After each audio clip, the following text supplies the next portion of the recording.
Hello, and welcome to Fan Fridays, where I interview you, our lovely fans. We still have quite a few staff introductions to get through, so with that, everyone welcome Stolas.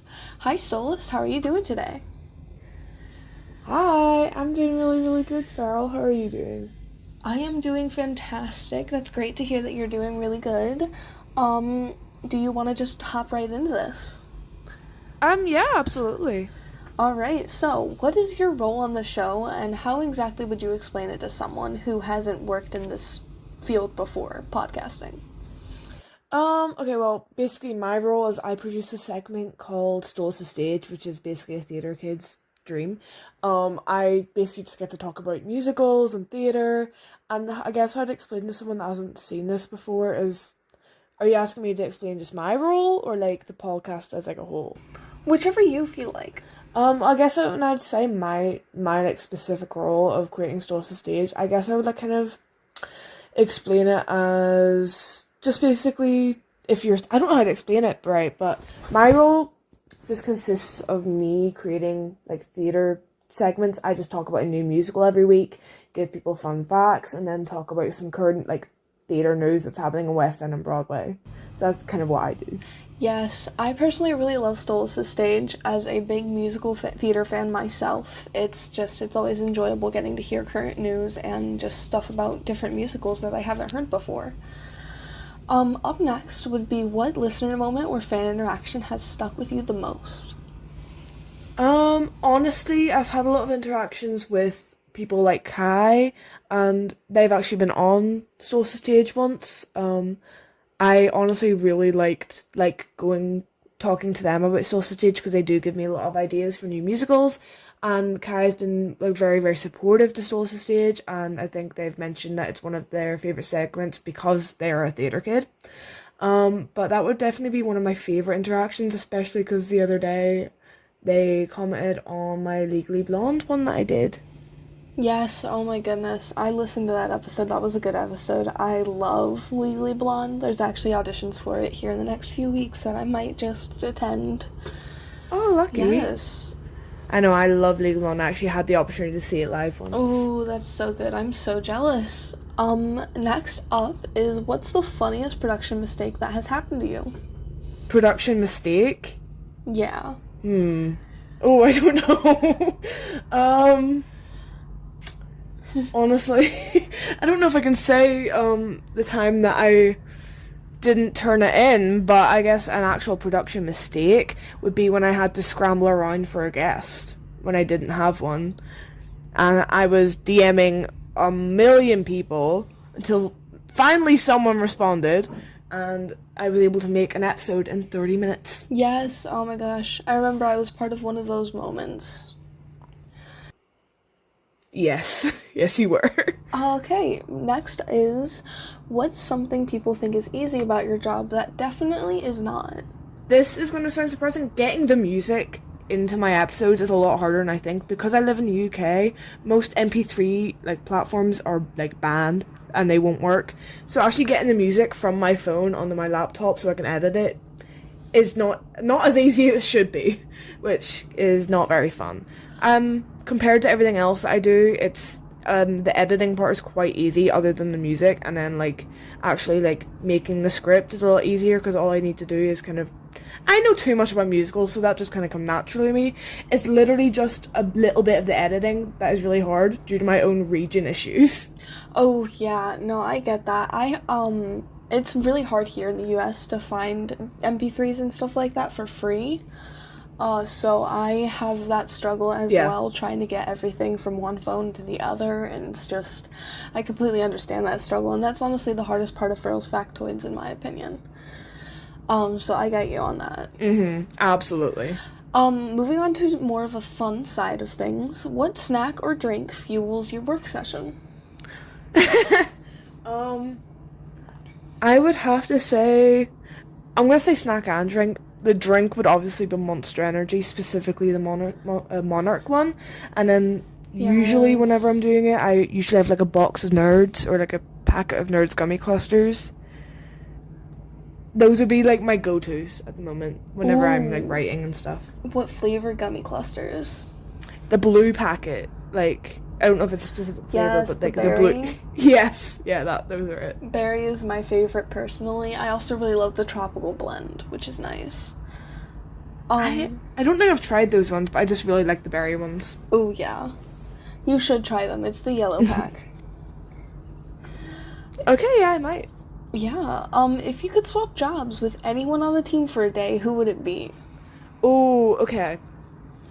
I'm gonna have to actually say Penelope because her segment is quite similar to mine, and I also absolutely love movies. So being able to review a movie and give my own opinion and take on it would actually be quite fun. And I think Penelope's segment is absolutely amazing. I love Penelope's picks, so that would be who I would swap jobs with for a day. Oh yeah, definitely. I get that. I feel pretty much the same way, honestly, because Penny, as well with the head journalist stuff, I think would be a pretty fun job to take over.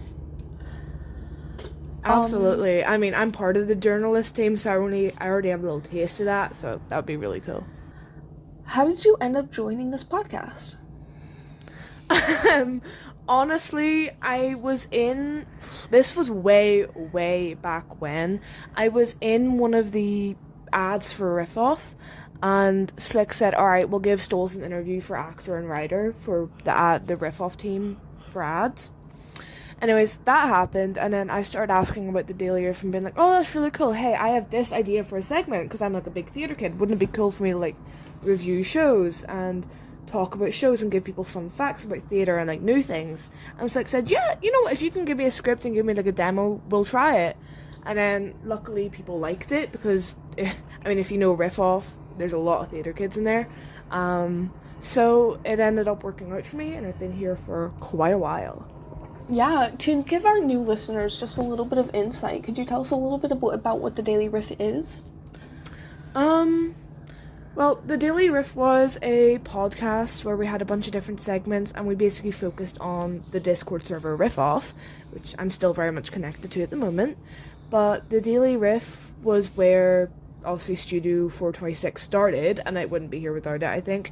It started off with just Slick talking about some news about Riff-Off and saying headlines of actual news in real life, and then a bunch of other people like Carrie, Penelope, Ash, Farrell, Mika, and then some people that you haven't ever met who do not do the Daily Riff anymore left and joined in that time. But yeah, the Daily Riff was just a podcast for Discord server, and I mean now it's for Spotify, so that's quite insane. Yes, I love it being on Spotify. Hopefully we get some more revenue on there soon. Next is Absolutely, what's yeah. one thing listeners would be surprised to learn about how the show gets made? I don't know if this is like surprising, but everyone kind of does their things separately. There isn't like as much communication when people are making their like separate segments as you'd think, other than maybe say, hey Slick or hey Ash, what are we doing this time, or can I'm able to do, unless they need to ask questions. Everyone kind of works on their own thing in their own time. Yes, I agree. That is honestly something that was surprising for me when I first joined the team back in October. I feel that was like very surprising in my opinion. I was just gonna say people probably think that like we're always in like VCs together recording our segments, which we actually haven't done in a while, but I mean when we actually put it all together I think it works really well. Anyways, what were you saying?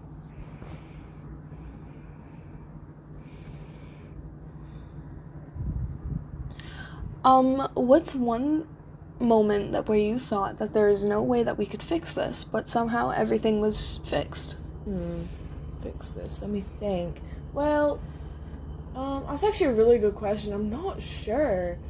I guess the times where I was running low on time and I couldn't find people, I honestly didn't think I could fix like people actually wanting to be a part of my segment until I put into the Daily Riff, or not the Daily Riff, I put into Riff-Off like a little segment where people can like, a little section in the server where people can tell me what musicals want, because I was running out of ideas because I didn't know what people wanted, so I was starting to like lose motivation in actually doing Stoles the Stage.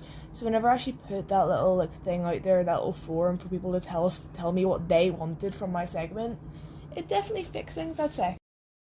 I love that answer, honestly. I completely get that.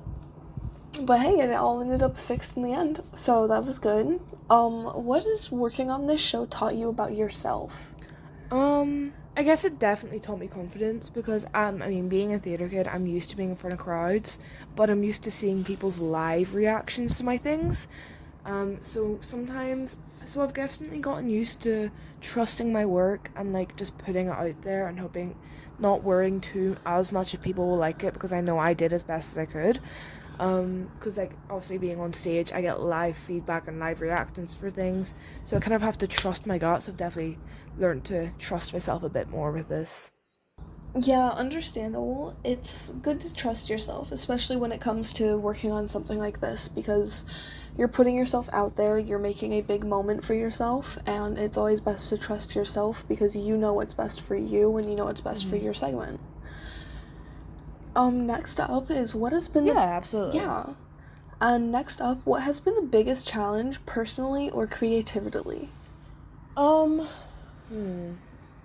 Personally, sometimes it would actually be finding the time to do sources stage, but I always end up finding the time because I do really enjoy making my segment, and I actually am going to answer the creativity part because again, as I said, sometimes I've run out of ideas. It's not necessarily there isn't enough musicals, it's that it's hard to find actual facts about these musicals because they're not well known enough. So I do try to like put niche musicals on stalls to stage from time to time, not only so more people know about them, but also so that more like recognition is about them. Because honestly, some of the musicals that I do that are more niche are amazing. Yes, agreed. I love niche musicals. I can't name any. Oh, that one Elvis musical. That's one of the niche ones I like. Absolutely. I mean, a lot of niche ones I like to cover, which are like niche, but they're not as niche as you could say, are Star Kid musicals.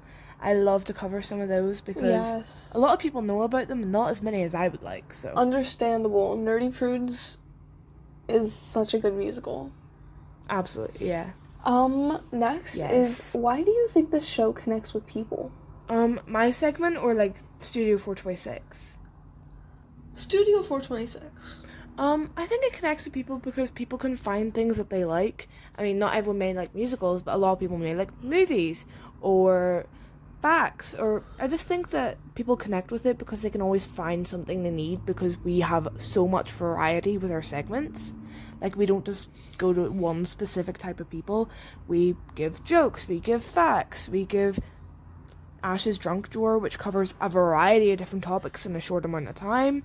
I just think people really connect with it because of that, because they have so many things and they don't have to be stuck in one box. Yeah, no, definitely. I feel that it covers all topics that anybody could possibly be interested in. We are both entertainment and we are also so much more than just entertainment. We're information, we're facts, we are jokes, as you said. So I definitely understand completely all of that. This one's a little bit more of a fun one as well. And by the way, we have our lightning round coming up shortly. So prepare yourself for that. Okay. But this question is what's your most used phrase during production? Probably, probably my opening statement, which is, "Welcome to my stage. I'm Solus, your favorite theater kid." That would be because that's my opening for everything. Because I like to keep things consistent. So.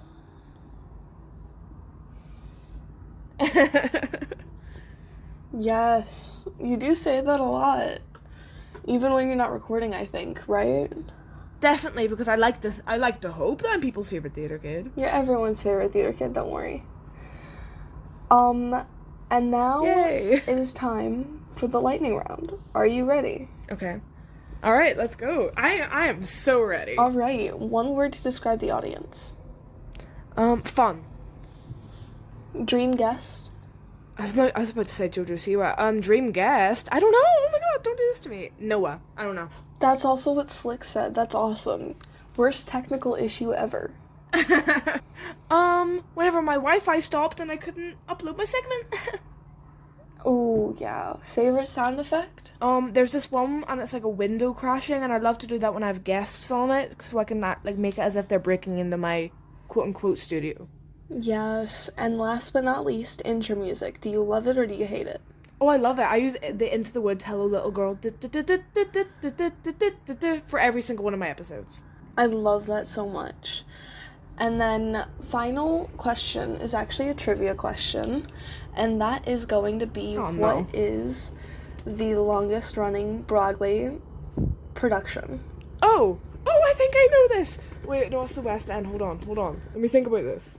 Is it Les Mis? It is The Phantom of the Opera. Oh no, West End is Les Mis and Phantom of the Opera is Broadway. God damn it. Oh. Yes, it is The Phantom of the Opera, which it's personally one of my favorite musicals. You ever need somebody to cover that for you, hit me up. You know what, actually, I'm going to say, just because I was thinking about it, my dream guest might be Catchy Bed, because I'd love to have her back. Oh my god, I would love to have Catch back. She'd be amazing to have back on the show. She's going to be the first fan interview. I'm calling it now. Absolutely. Everyone prepare for that.